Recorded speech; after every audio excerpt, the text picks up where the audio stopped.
Hello everyone and good morning and welcome back to study circle. आज के इस video में देखेंगे आज के कुछ मोस्ट इंपॉर्टेंट करंट अफेयर जो कि सभी एग्जाम पॉइंट ऑफ व्यू से इंपॉर्टेंट होने वाले हैं।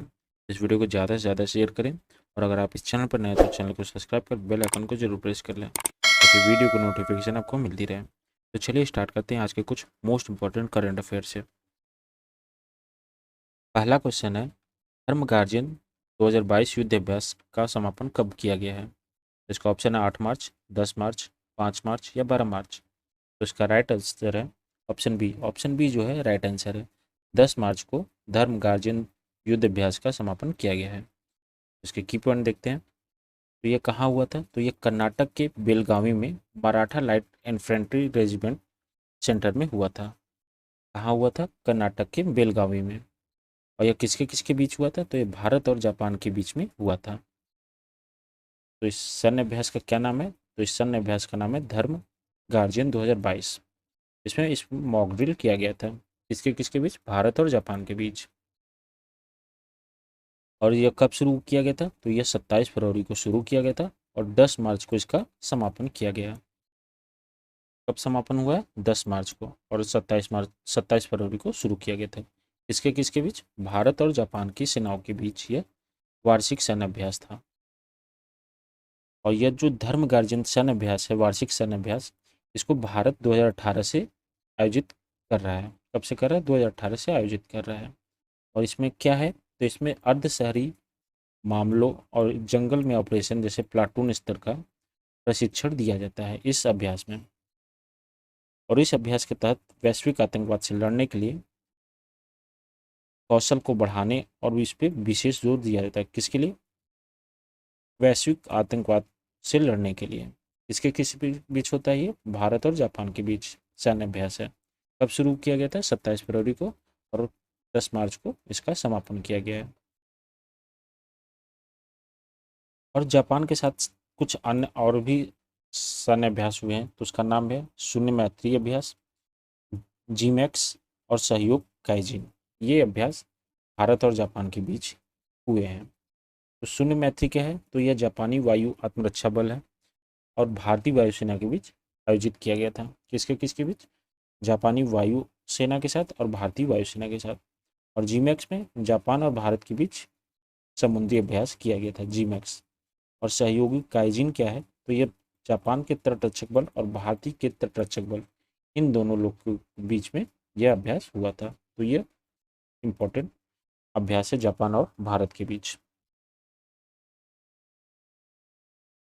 अगला क्वेश्चन है, भारत का पहला महिला सात्विक वाला औद्योगिक पार्क कहाँ खोला गया है? इसका ऑप्शन है हैदराबाद, कानपुर, अयोध्या या लखनऊ। इसका राइट आंसर है ऑप्शन ए। ऑप्शन ए जो है राइट आंसर है। हैदराबाद में भारत का पहला महिला सात्विक औद्योगिक पार्क खोला गया। तो यह क्या है? आइए देखते हैं।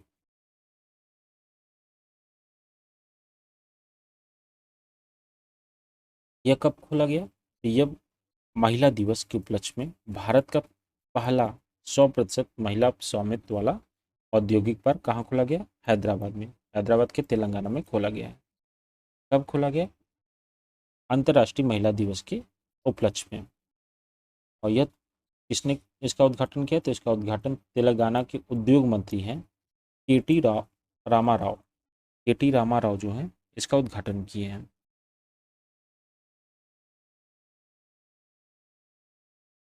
और इसकी लागत कितनी आई है? तो इसकी लागत आई है 250 करोड़ रुपए के आसपास इसकी लागत आई है। उद्योग मंत्री द्वारा महिला औद्योगिक पार्क के 100 एकड़ के विस्तार में इसको खोला गया है। यह एक तरह की पहली परियोजना है। तो इसमें क्या है? तो इसमें काम करने के लिए महिलाओं के लिए ज़रूरतों को ध्यान दिया जाएगा। उनको महिलाओं को घर जैसा माहौल प्रदान किया जाएगा। तो किसके लिए है? ये महिलाओं के लिए है। तो ये भारत का पहला 100% महिला स्वामित्व वाला औद्योगिक पार्क है। कहाँ पे खोला गया है? हैदराबाद के तेलंगाना में। अगला क्वेश्चन है, मिशन इंद्रधनुष में पहला स्थान किस राज्य ने हासिल किया है? इसका ऑप्शन है उत्तर प्रदेश, उड़ीसा, नागपुर या उत्तराखंड। उसका राइट आंसर है बी। ऑप्शन बी जो है राइट आंसर है। उड़ीसा में मिशन इंद्रधनुष पहला स्थान पाया है। इस राज्य ने पहला स्थान हासिल किया। किसने? उड़ीसा ने। उड़ीसा ने, तो ऑप्शन बी राइट आंसर है इसका। तो यह इंद्रधनुष क्या है? तो यह सफल कोविड-19 टीकाकरण के अलावा उड़ीसा में 90.5% देश में पूर्ण टीकाकरण का उच्चतम कवरेज हासिल किया है। तो यह टीकाकरण से संबंध है। तो मिशन इंद्रधनुष क्या है? तो मिशन इंद्रधनुष जो है एक स्वास्थ्य सेवा पहल है। मिशन इंद्रधनुष जो है भारत सरकार के एक स्वास्थ्य सेवा पहल है। यह पहली बार कब लॉन्च किया गया था? तो इसे 2014 में लॉन्च किया गया था। कब किया गया था? 25 दिसंबर 2014 को। और यह योजना जो है भारत में 90% पूरा टीकाकरण कवरेज हासिल करने के साथ साथ प्रयास करती है। तो इसमें कैसे कैसे टीके हैं? तो इसमें काली खांसी, पोलियो, टिटनस, खसरा, हेपेटाइटिस बी आदि जैसे इसमें टीकाकरण किया जाता है। तो मिशन इंद्रधनुष टीकाकरण से संबंध रखता है। और मिशन इंद्रधनुष के कुछ नाम है। सघन मिशन इंद्रधनुष, गहन मिशन इंद्रधनुष 0.2.0, सघन मिशन मिशन इंद्रधनुष 3.0 और सघन मिशन इंद्रधनुष 4.0। ये इंद्रधनुष के कुछ मतलब इस तरह के अलग अलग नाम हैं। अगला क्वेश्चन है, पीएम मोदी ने छत्रपति शिवाजी महाराज की मूर्ति का अनावरण कहाँ किया है? तो इसका ऑप्शन है राजस्थान, उत्तर प्रदेश, तेलंगाना या पुणे। तो इसका right answer D, option D जो है राइट आंसर है। पुणे में पीएम मोदी ने छत्रपति शिवाजी महाराज की मूर्ति का अनावरण किया है। एक की पॉइंट है, महाराष्ट्र के पुणे में प्रधानमंत्री नरेंद्र मोदी ने छत्रपति शिवाजी महाराज की मूर्ति का अनावरण किया है। और यह मूर्ति कितने किलोग्राम की है? तो 1850 किलोग्राम की है। और यह मेटल से बनाई गई है। और कितने फीट ऊंची है? तो 9.5 फीट इसकी ऊंचाई है। और उसी के साथ साथ प्रधानमंत्री नरेंद्र मोदी ने पुणे में मेट्रो रेल परियोजना का उद्घाटन भी किया है। इसका उद्घाटन किया है रेल मेट्रो परियोजना का, कहाँ पे? पुणे में। और छत्रपति शिवाजी महाराज की मूर्ति का अनावरण किया, यानी दो चीज़ किया है यहाँ पे। यह कितने किलोग्राम की है? तो ये इनकी मूर्ति है 1850 किलोग्राम की और 9.5 फीट की ऊंचाई है इसकी। और इसी के साथ साथ मेट्रो रेल परियोजना की भी आधारशिला का उद्घाटन किया है। और यह इनकी आधारशिला कब रखी गई थी? 24 दिसंबर 2016 को। किसकी? रेल मेट्रो परियोजना की, जिसका उद्घाटन हाल ही में पीएम मोदी ने किया है। और इस मेट्रो परियोजना की लागत कितनी थी? 11,400 करोड़ रुपये से अधिक इसकी लागत थी। तो यह इंपॉर्टेंट पॉइंट है। अगला क्वेश्चन है, परम गंगा सुपर कंप्यूटर कहाँ स्थापित किया गया है? तो इसका ऑप्शन है IIT Kanpur, IIT Roorkee, IIT BHU या भुवनेश्वर। इसका राइट ऑप्शन है बी, ऑप्शन बी जो है राइट आंसर है। आईआईटी रुड़की में परम गंगा सुपर कंप्यूटर को स्थापित किया गया। तो इसके की पॉइंट देखते हैं। परम गंगा जो है एक made in India PETA scale super fast computer है। परम गंगा कहाँ पे बनाया गया? Made in India. इसे राष्ट्रीय सुपर कंप्यूटर मशीन के तहत आईआईटी रुड़की में स्थापित किया गया। कहाँ पे? आईआईटी रुड़की में। किसे? परम गंगा जो एक सुपर कंप्यूटर मशीन है। ये कहाँ बनाया गया? मेक इन इंडिया के तहत बनाया गया है। परम गंगा क्या है? तो परम गंगा एक सुपर कंप्यूटिंग क्षमता है और इसे राष्ट्रीय सुपर कंप्यूटिंग मिशन के तहत डिजाइन किया गया है। इसके तहत राष्ट्रीय कंप्यूटिंग मिशन एनएसएम के तहत इसे डिजाइन किया गया है।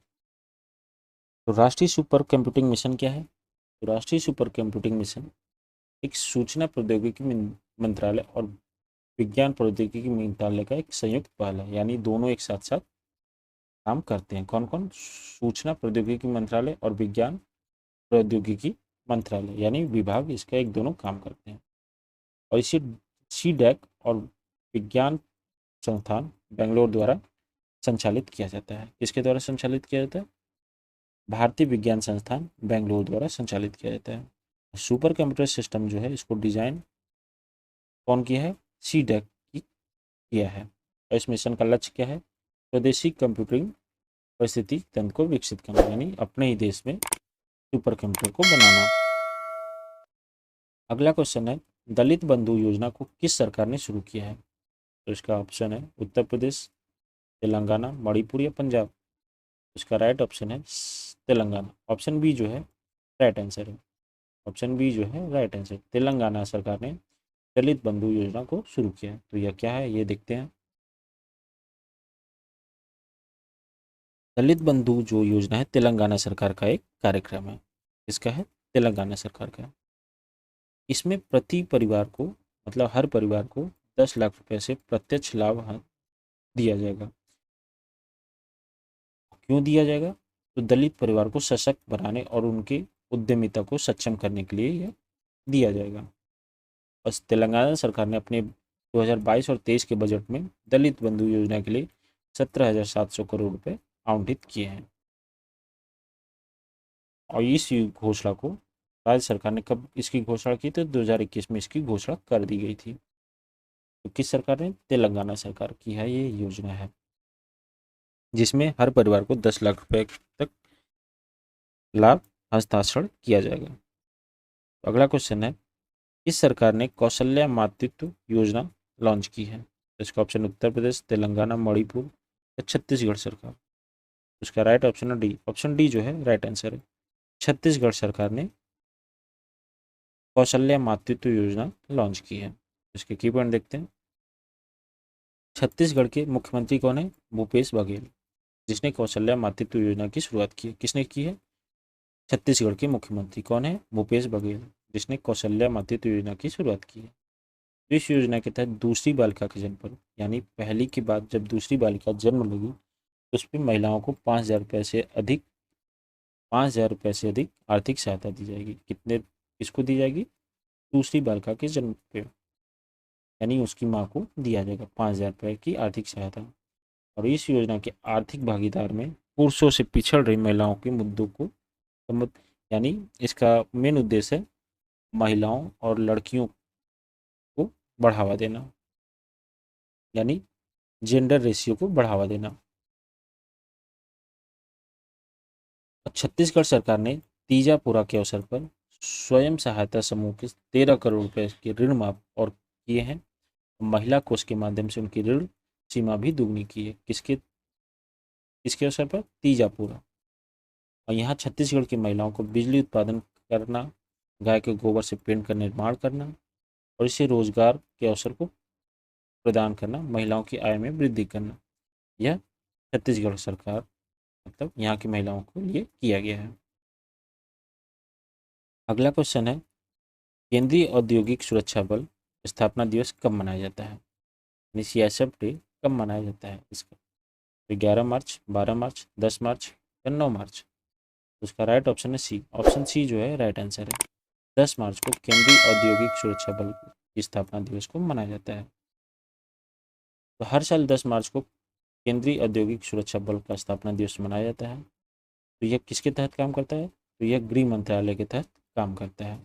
इसकी स्थापना कब हुई थी? इसकी स्थापना 1969 में की गई थी सीआईएसएफ अधिनियम के तहत, और 1968 के तहत की गई थी, यानी 1968 के तहत 1969 में इसकी स्थापना की गई थी सीआईएसएफ। तो सीआईएसएफ का फुल फॉर्म क्या है? तो सीआईएसएफ का फुल फॉर्म है सेंट्रल इंडस्ट्रियल सिक्योरिटी फोर्स, जिसको हिंदी में केंद्रीय औद्योगिक सुरक्षा बल भी कहते हैं। यह अर्धसैनिक बल है जिसका कार्य क्या होता है? सरकारी कारखानों और अन्य सरकारी उपक्रमों को सुरक्षा प्रदान करना, और इसके साथ साथ देश के विभिन्न महत्वपूर्ण संस्थानों को भी सुरक्षा प्रदान करना इनका कर्तव्य है। और इस बल का गठन कब हुआ था? तो इस बल का गठन 10 मार्च 1969 में किया गया था।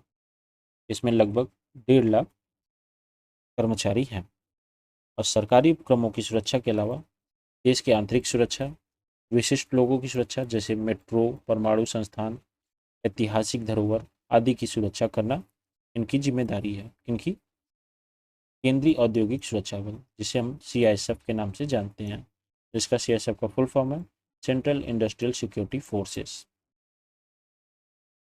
इसकी स्थापना कब हुई थी? तो इसकी स्थापना 10 मार्च 1969 में की गई थी।